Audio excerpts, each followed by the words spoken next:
Please pray with me. They who dwell in the shelter of the Most High abide under the shadow of the Almighty. They shall say to Abba God, you are my refuge and my stronghold, my God, in whom I put my trust. Amen. Please be seated.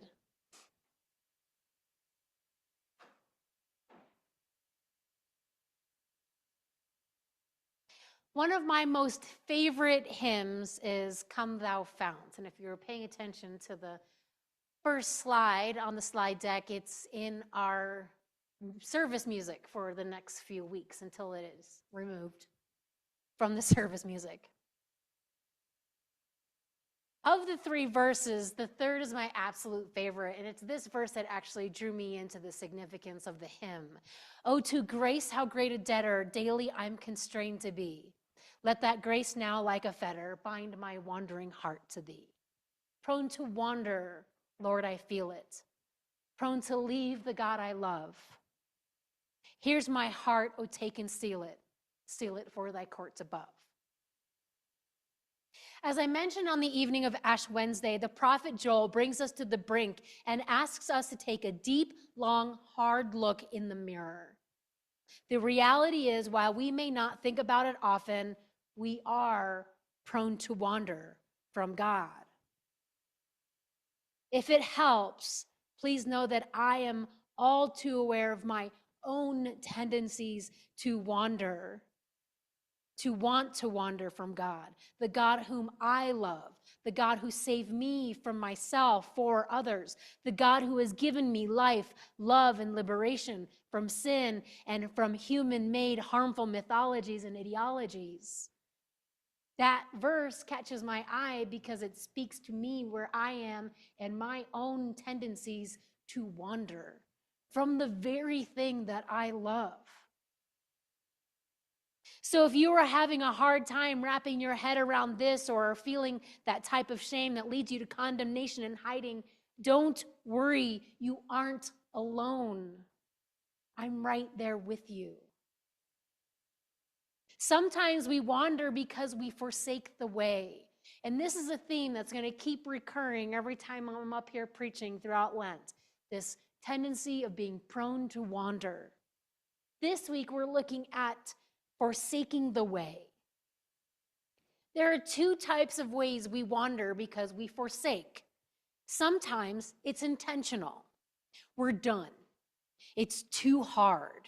We just can't. Scott and I had a robust conversation about how difficult it is to be a Christian in the world, literally. To take those teachings of Christ, to apply them not only to your spiritual life, but let them form the way you act in the world is going to bring undue and unwanted attention to you as you push against the direction and trajectories of the mythologies of the kingdom of humanity, declaring truth, declaring love, declaring life, declaring liberation. It can be too hard. It can be very hard. It can make you want to quit. Sometimes the demand is too great, so we stop participating and we give up. We opt for something easier, something with more give, something with more personal reward, seen by others, and more importantly, approved by others. Think about times you've tried to self-differentiate in a psychological way. Maybe you've tried to, find your identity apart from another system that you're in, either a family system or a romantic system or a friend system. And the system pulls you back or tries to, and the system is strong. It wants you to come back in and fill that role you were always filling. And sometimes it's just easier to go back and pick up where you left off, dismissing the work done thus far. Even uncomfortable and toxic systems can be comfortable even if detrimental to your overall well-being. The human mind prefers comfort and ease to the hard work of embarking on something new. I saw a meme once and a couple of times since then, that said the nervous system prefers a familiar hell to an unknown heaven. If you've ever wondered why that person keeps going back to that abusive partner, because the nervous system will prefer a known hell to an unknown heaven, because that's terrifying. So sometimes we forsake the way because it's just too hard. That work is very daunting. Sometimes, though, our forsaking the way is slower and not as intentional. It's more like forgetting to follow true north and then, OMG, here I am. Where am I? Where is this here? Neglecting to double check, assuming we knew exactly what we were doing and where we were going, we find ourselves very off the mark. Even if at the very beginning that distinction was very small, right? If you follow two lines, see, notice there's a very small difference between my 2 finger points, right? But if you actually follow those lines, they end up way apart. This is best expressed when we slide away from our spiritual traditions, to use an example appropriate for church on Sunday morning. Because of the banality that is caused when tradition becomes traditionalism and boringly oppressive unto death. It is the same thing every Sunday. I want something new. Okay? I know all of this stuff already. I've been through the Lent. I've been around the Lent block a bunch of times. Okay? I don't need to keep coming. I'll just see you on Easter, Pastor. So we stop listening, we stop paying attention because we're convinced we know the what, the how, who, when, where, etc. Eventually we are lured away to something sparkly and new, something different and exciting, something that makes us feel special and unique. Yet by the time that allure and shine has worn off, we realize we are nowhere near where we should be, no further along, in fact. We've strayed, and in straying, we've forsaken the way. We are prone to forsake because we are prone to wander from our God of love. So now, writes Moses in Deuteronomy, so now, this is part of that quotation, a big chunk of quotation. Moses writes to the Israelites that they will say, so now I bring the first fruit of the ground that you, O Lord, have given me. Then Moses goes on to say, you shall set the basket of first fruits down before the Lord your God and bow down before the Lord your God. Then together with the Levites and the aliens who reside among you, you shall celebrate with all the bounty that the Lord your God has given to you and to your house. That is Deuteronomy, the passage that we read before. Okay, that's the very end. According to Moses, and for convenience, I use the traditional understanding of Moses being the author of these books. We can debate it after service. I'm totally fine with that. Okay, but for ease, it's easier to say Moses. Okay?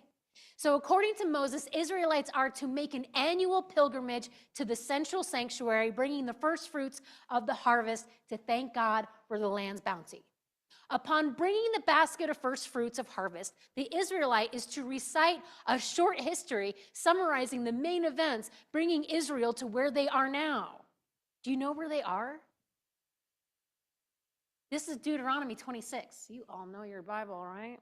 Specifically the first 5 books. They're about to enter the land. There's like 5 chapters left of the Pentateuch, the first 5 books, the Torah. Okay, they are like, come on, we want to go. They're so close. Moses can't go in. He's going to die on a mountaintop. But he's telling them this last word, okay? They're like looking at the promised land that they're about to go in and enter. All right, and Moses is giving this, one more time, let me tell you the law, which is literally what Deuteronomy means, deutero, nomos, second law or law again, okay? He's like, please listen, because I have a feeling being here 40 years with you, you're not going to listen, okay? So this whole passage is really neat because it's a re-articulation in a condensed form. The Israelite is supposed to remember so that when they bring their first fruits, they're literally telling the whole history of how they got to this place, which is entering into the promised land. Okay? It is a confession of faith, too, and is the verbal adherence to the first command of the Decalogue. According to Moses, the Israelite bringing the basket of first fruit concludes their confession of faith with an acknowledgement that even the items they carry in as an offering are an offering dependent on God. Even this bounty is not of their doing. We say a similar thing at the beginning of our Eucharist celebration, don't we? What do we say? All things come of you, O God. Yeah. Lord be with you, also with you. Yeah, that's how you get Episcopalians to talk, is you say one half of a sentence, and they'll fill it in. Okay? Right? We say the exact same thing. That statement is actually a very biblical concept. Okay? Finally, the Israelites are to take everything and throw a massive celebration to honor the coming of the harvest season, to honor God and God's faithfulness, and notably to honor those who have nothing. Okay? That is a point of the story. According to what Moses has offered us here, there is no division between those who brought offerings and those who did not. Here in this moment, there are no lines drawn in the sand. Mercy and solidarity triumph over tribalism and productivism. God's reign is experienced in the midst of the kingdom of humanity.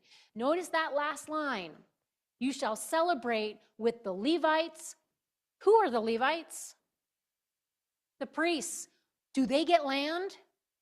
No. Why?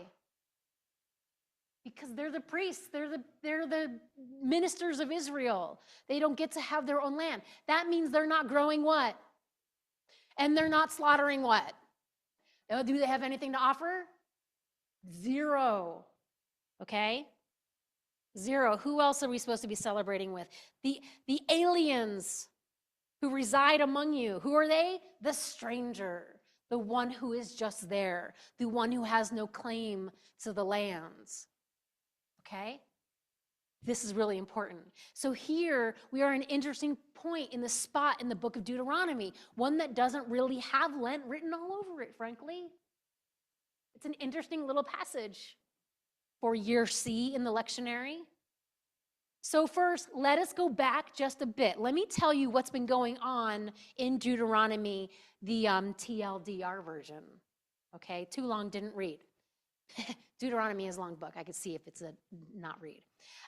Right around chapter 14, Moses, using traditional authorial language, reviews all the laws again.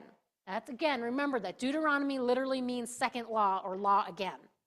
Okay, starting at chapter 14, up until our chapter through 25, it's a rehearsal of all that has been coming before in the previous 4 texts. And by the way, the 4 or 5 texts of the Torah are actually really linked verbally, grammatically.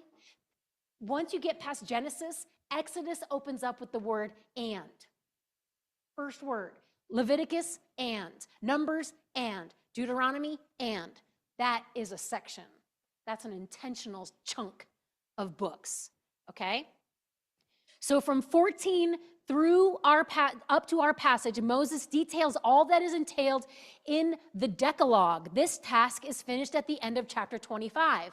Before that, well, a few fun things. Right before the recapping of the law, there's a hefty section on the blessings and curses for adhering to the law and the need for Israel to stay pure and focused on God. That's chapters 6.5 through 13. The beginning of chapter 6 is my personal favorite in the book of Deuteronomy, the greatest commandment. And you thought Christians just had one. Okay, the greatest commandment is Shema, O Israel. Hear, Israel, Lord your God, your Lord is one. It is a big liturgical centerpiece, too, for Jewish community worship life now. Okay, chapter 5 is the quick version of the Decalogue, much like the one that appeared in Exodus. Chapter 4 is Moses' command for obedience to God, one of his final ones, considering he'll die at the end of the book. And in chapter 26, that's just in like 5 chapters. Okay, and chapters 1 through 3 are a retelling of major events of Israel's history up until now. So when in chapter 26, the concluding liturgies portion, Moses turns to speak of giving the first fruits to the priests and scripts out a response for each person bringing their basket of fruits to the priests. It's in response to all that has come before. Does that make sense? Recalling everything God has done, Moses says, and so when you bring this basket, say these words, okay, so that you remember, all right? It is also an offering of praise and thanksgiving for deliverance from enemies and for occupation of land promised long ago to Abraham. All this to say, chapter 26 is about Israel not forgetting and forsaking the who of the who let the captives out. Half of you laughed. This side. Right? It's a little riff on who let the dogs out. Okay? Right? Just as the first commandment of the Decalogue is, I am the Lord your God who brought you out of the land of Egypt, out of the house of slavery. You shall have no other gods before me. This commandment not only aligns the remaining 9 to it, but is a declaration that Israel must always remember who liberated them from Egypt. Not Baal, not Cash, God, Yahweh, this one. I am liberated them. In remembering this, everything else falls into place. And according to our text, this remembrance is to extend to God and the neighbor. This remembrance, Shema, O Israel, the Lord your God, your Lord is one, is to be so significant in the heart, it actually causes action. And that's what Shema means. To hear so deeply that you do, that your heart is changed. The Levites, the priests, the orphans, the widows, and the strangers are all to be remembered in this remembering of God. The two are the same. Do you see that connection? To remember God is to remember the neighbor. To remember the neighbor in your bountiful feast is to remember God. For Israel, and according to Moses, to remember God's love for Israel is to love others, especially the disenfranchised, the unpropertied, the have-nots. Now remember, when Israel brings that basket of first fruits, it's not to set it aflame and let the pleasing aroma go up to God. A lot of offerings in the sacrificial laws are just that. This is a collection from our overflow or from our bounty that we then share with each other. And the more we bring, the bigger that party gets. Right? It's pretty neat. So none of what is in this passage on Deuteronomy is actually about Israel forsaking the way and giving up, actually. In fact, it's all about Israel remembering intimately and celebrating and performing that remembrance. Truly, it's not about them giving up at all. But here's the thing. The bulk of Deuteronomy is about asking Israel and exhorting Israel to stay with God, to keep their eyes on God and walk with God, thus walk with their neighbor and correct the wrongs in the world. That is the mission of the Israel community in the world. But why? Why is God, through Moses, telling all this to Israel and actually telling them again? Because, well, Israel had a history of forgetting and giving up and wandering away. I say this not only as someone who has read the book, not just Deuteronomy, but the whole book. Okay? I say this not only as someone who has read the book. I say this because literally a few moments outside of the great liberation from captivity through the wet ground of the parted Red Sea, Israel was ready to drop it all and go back to Egypt so they could have leeks. They were willing to stray from the God of liberation for some onions. Do you here loves onions that much? Daniel, I grow leeks. Don't worry.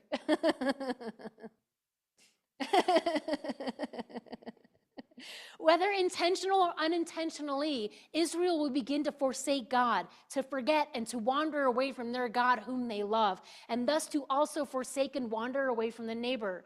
Recall every single prophet of Israel's history. They're always calling Israel back. You've forgotten the widow. You've forgotten the stranger. You've forgotten the alien among you. You've forgotten because you're also forgetting God. Okay? Israel will get caught up between the allure of the sparkle and shine of the kingdom of humanity, the power and privilege therein, and forsake God and their neighbor, the stranger, the oppressed, those dependent on help. They will forsake God and God's way because it grows too difficult and comes with little earthly reward. Moses knows this.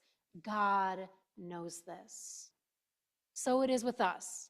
And as we go through this first week of Lent, let us consider our times of forsaking the way because we've forgotten the good story, became bored of God's good word, or because it was just too hard, too uncomfortable, frankly, too weird. As wonderful and miraculous as we are fleshy meat creatures who often become dehydrated and are prone to wander. The good news is God knows this. And even better news is God comes to do something about it.